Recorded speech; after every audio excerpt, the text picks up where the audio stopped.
గరుడ ఆరు పాప మీద దాడి చేస్తూ ఉండడంతో అప్పుడు అమర్ ఆరు పాపని కాపాడాలని ఎంతగానో ప్రయత్నిస్తూ ఉంటాడు. ఇకప్పుడు గరుడ అమర్ మీద కూడా దాడి చేస్తూ ఉంటుంది. ఇదంతా కూడా చాటుగా ఉండి మనోహరి చెంబ ఇద్దరు కూడా చూస్తూ ఉంటారు.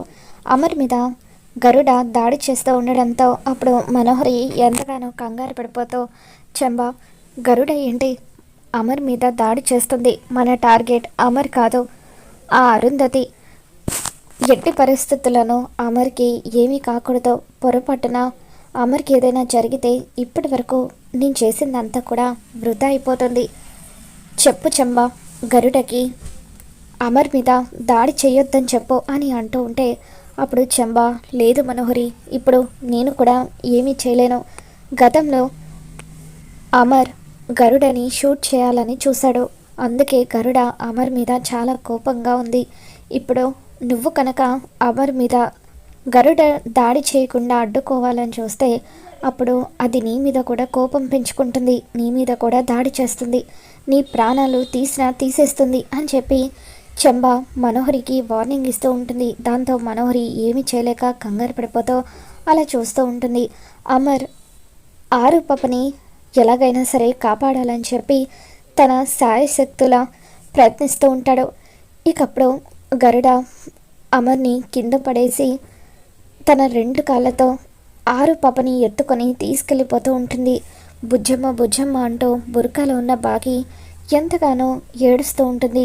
బాగి ఆరు పాపని కాపాడాలని ముందుకి రాబోతూ ఉంటే అప్పుడు అక్కడ ఉన్న టీచర్ బాగిని ఆపేస్తుంది. మేడం, వద్దు మేడం, మీరు వెళ్ళొద్దు, మీరు వెళ్తే ప్రమాదం అని చెప్పి ఆ టీచర్ బాగిని ఆపేస్తూ ఉంటుంది. ఎప్పుడైతే ఆ గరుడ పక్షి ఆరు పాపని ఎత్తుకెళ్ళిపోతుందో ఇకప్పుడు బాగి తనకు ఏమవుతుందో ఏంటో అన్న కంగారులో స్పృహ కోల్పోతుంది. స్పృహ కోల్పోయిన బాగిని అక్కడున్న టీచర్ లోపలికి తీసుకొని వస్తారు. మేడం, మేడం అని చెప్పి బాగిని ఎంత పిలిచినా కూడా బాగి స్పృహలోకి రాకపోవడంతో వాళ్ళంతా కూడా కంగారు పడిపోతూ ఉంటారు. మరోవైపు అమర్ మొహం నిండా గాయాలవుతాయి. అలా రక్తపు ఘాట్లతో అమర్ లేచి నిలబడి ఆరు పాపకు ఏమవుతుందో ఏంటోనని చాలా టెన్షన్ పడిపోతూ ఉంటాడు. అంజు పరిగెత్తుకుంటూ అమర్ దగ్గరికి వస్తుంది. డాడ్, బుజ్జమ్మని ఆ పక్షి ఎత్తుకుపోయింది డాడ్. 5 ఏళ్ల క్రితం అమ్మ మీద కూడా ఇటువంటి దాడే జరిగింది కదా, సరిగ్గా అటువంటి దాడే ఇప్పుడు మన బుజ్జమ్మ మీద కూడా జరిగింది డాడ్. ఎలాగైనా సరే బుజ్జమ్మని నువ్వే కాపాడాలి అని చెప్పి అంజు పాప అమర్ని బతిమలాడుతూ ఉంటుంది. ఇక దాంతో అమర్, నువ్వేం కంగారు పడకంజు, ఆరు పాప ఎక్కడున్నా సరే నేను తీసుకొస్తాను అని చెప్పి అంటూ ఉంటాడు. ఇక వెంటనే అమర్ తన పై అధికారికి ఫోన్ చేస్తూ ఉంటాడు. సార్, నేను రిపబ్లిక్ డే అని చెప్పి స్కూల్కి వచ్చాను. ఇక్కడ ఒక ఇన్సిడెంట్ జరిగింది అని చెప్పి ఆ పక్షి బుజ్జమ్మని ఎక్కడికో ఎత్తుకుపోయిందంటూ జరిగింది మొత్తం కూడా చెప్పడంతో నువ్వు చెప్పేది వింటూ ఉంటే చాలా విచిత్రంగా అనిపిస్తుంది అమర్. సాధారణంగా పక్షులు దాడి చేయడం విన్నాను, కానీ ఇలా పిల్లల్ని ఎత్తుకుపోవడం మొదటిసారిగా వింటున్నాను. అది కాకుండా అంత పెద్ద పక్షి అంటే అది ఒకవేళ ఎవరైనా టెర్రరిస్టులు అటాక్ చేయడానికి ఇదంతా చేసుంటారా? వెంటనే మన మిలిటరీ ఫోర్స్తో మాట్లాడతాను, అన్ని విధాలుగా నీకు సాయం చేస్తానని చెప్పి అమర్ వాళ్ళ పై ఆఫీసర్ అంటూ ఉంటారు. మరోవైపు గరుడ ఆరు పాపని ఒక ఎత్తైన కొండ ప్రదేశానికి తీసుకుని పోతుంది. ఆ ఎత్తైన కొండ ప్రదేశంలో ఆరు పాపని విడిచిపెట్టడంతో చుట్టుపక్కల ఎటు చూసినా కూడా లోయ ఉండడంతో అది చూసి ఆరు పాప ఎంతగానో కంగారు పడిపోతూ ఉంటుంది. ఎవరు నువ్వు, ఎందుకు నన్ను తీసుకొచ్చావు అని చెప్పి ఆరు పాప ఆ గరుడతో మాట్లాడుతూ ఉంటే గరుడ ఆరు పాప మీద దాడి చేయడానికి దగ్గరికి వస్తూ ఉంటుంది. ఆరు పాప భయంతో వెనక్కి జరుగుతూ ఉంటుంది. అంజు వినాయకుడికి దండం పెట్టుకుంటూ, స్వామి, ఎలాగైనా సరే మా బుజ్జమ్మని నువ్వే కాపాడాలి స్వామి. గతంలో మేము మా అమ్మని కోల్పోయాము, తర్వాత మా బుజ్జమ్మని కూడా మేము దూరం చేసుకున్నాము. ఇప్పుడు ఈ బుజ్జమ్మలో మా అమ్మని చూసుకుంటున్నాము.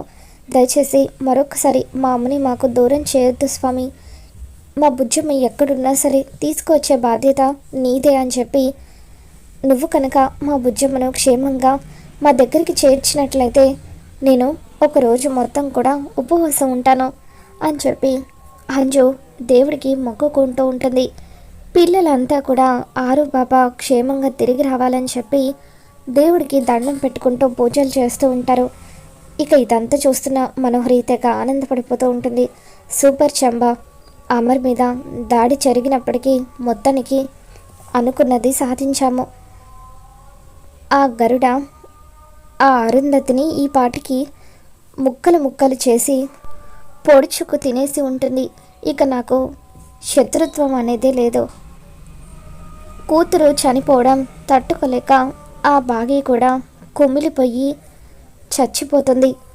ఇక నాకు ఏ అడ్డు ఉండదు. అమర్ నా సొంతమైపోతాడో.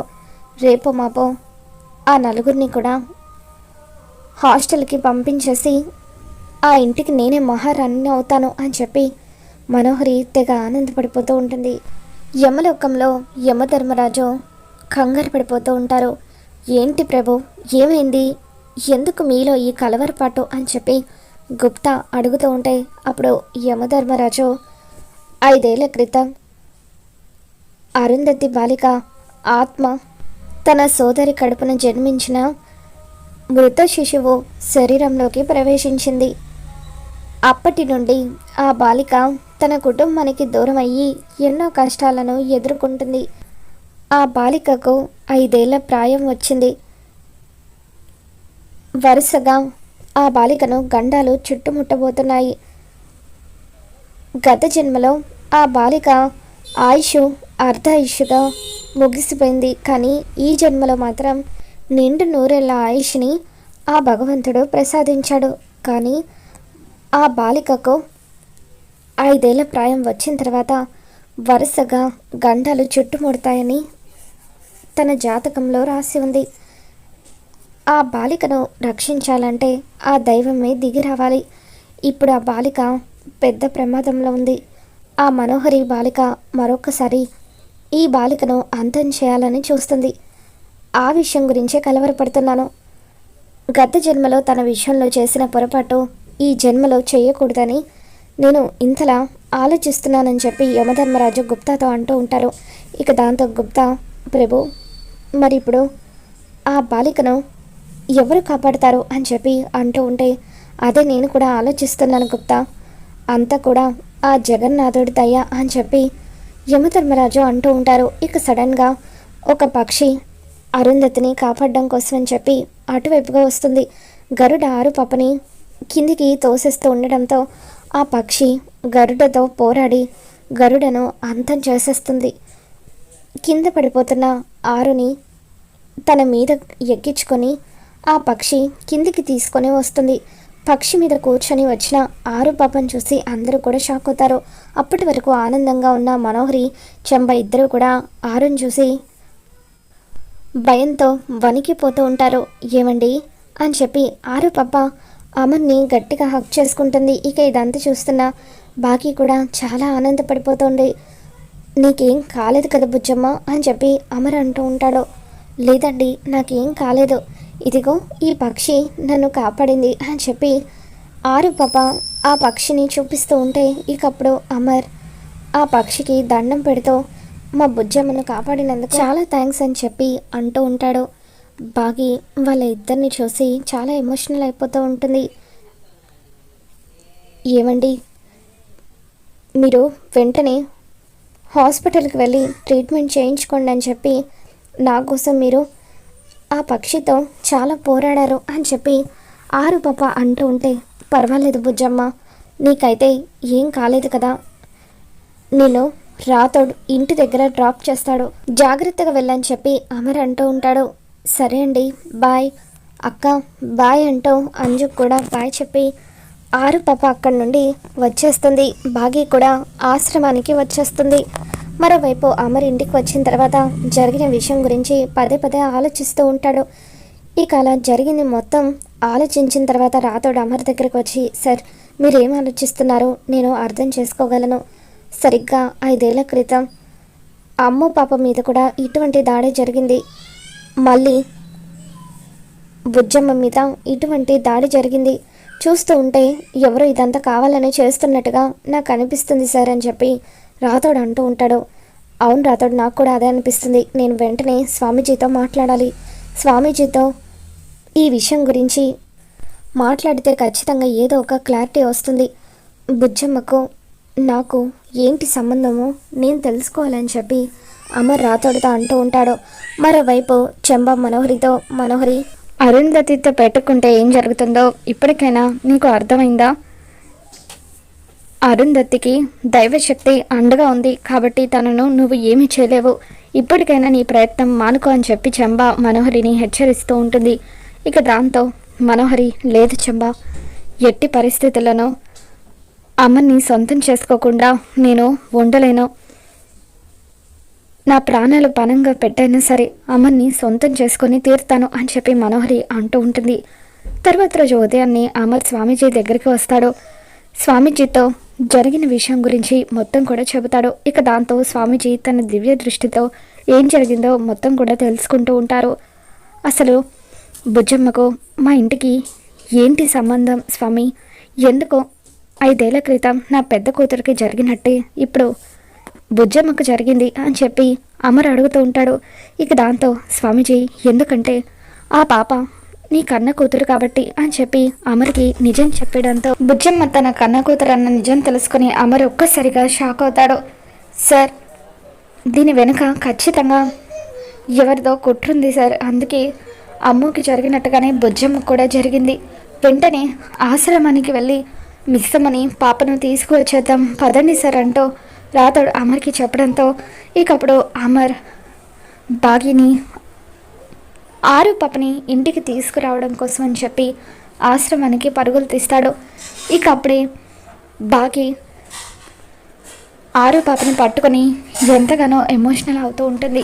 నన్ను క్షమించు బుజ్జమ్మ, నీకు ఇటువంటి పరిస్థితి రావడానికి కారణం నేనే అని చెప్పి బాగి ఏడుస్తూ ఉంటే, అమ్మ ఎందుకు ఏడుస్తున్నావమ్మా? నాకు ఈ పరిస్థితి రావడానికి కారణం నువ్వేలా అవుతావని చెప్పి ఆరు పాప అంటూ ఉంటే ఇక అప్పుడే అమర్ రాథోడ్ ఇద్దరు కూడా అక్కడికి వస్తారు. బాగిని చూడగానే అమర్ ఎంతగానో ఎమోషనల్ అవుతావు.